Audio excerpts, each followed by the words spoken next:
However, Walter hasn't solved the mystery of how Luzia's ancestors found a way past all that ice.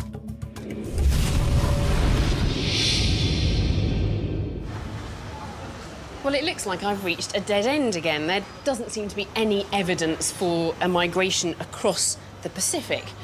So that means the only way into South America was from the north, across the ice sheets, but that just doesn't make sense.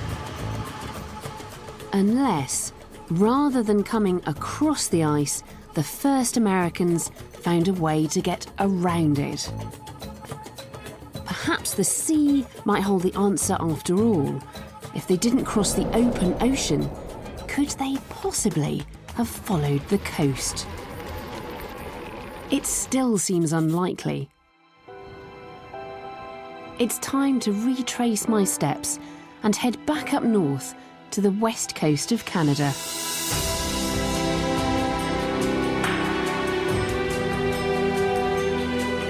There should be evidence along these shores. But there's a problem. How do you search for something that's hidden beneath 100 metres of water? Well, at the peak of the last ice age, the water level would have been so much lower than it is today that many of these fjords would have been steep-sided valleys.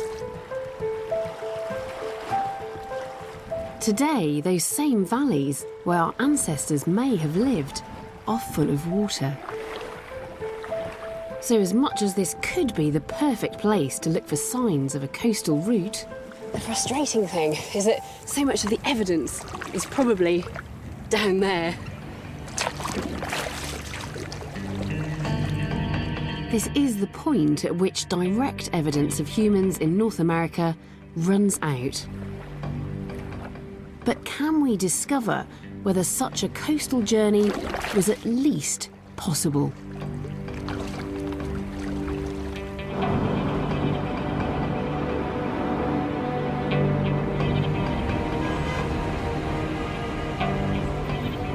I'm in Vancouver to meet forensic botanist Rolf Matthews. His skills are often called upon in high-profile murder cases. On Sunday, the partially clothed body of the little girl was discovered floating in Alouette Lake.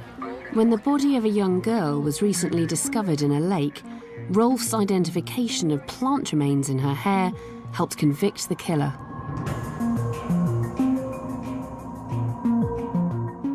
But when he's not solving murders, Rolf has a passion for trying to solve riddles of the past.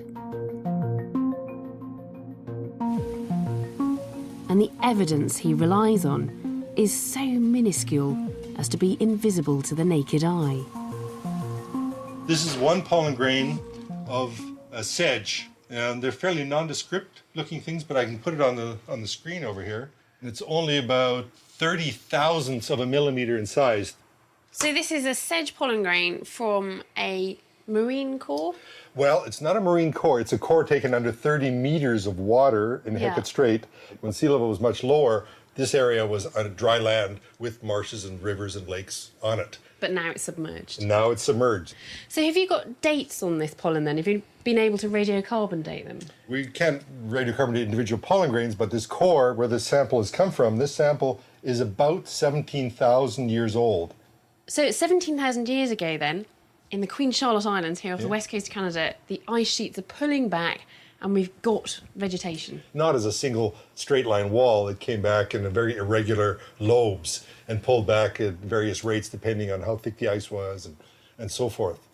Now, what I'm really interested in is the possibility of a coastal route into North America for the first colonisers. Yes. So is this, the pollen on those islands, an isolated incident, or do we actually find vegetation along the coast? By the time you get to about 16,000 years ago, there are a number of ice-free areas from the Gulf of Alaska all the way down to southern British Columbia, which were also deglaciating rapidly. So do you think humans could have been coming down this deglaciated route?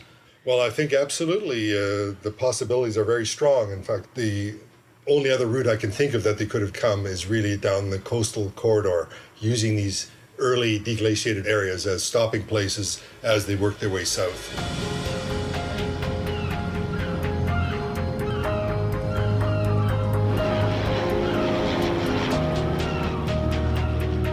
At last, it feels like I'm getting somewhere. Before I met Rolf, I imagined the ice rising straight up out of the sea and stretching from coast to coast, forming an impenetrable barrier.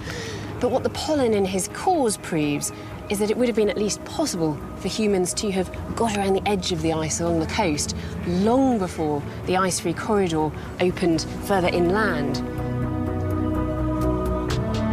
But it wouldn't have been easy. Families inching along the coast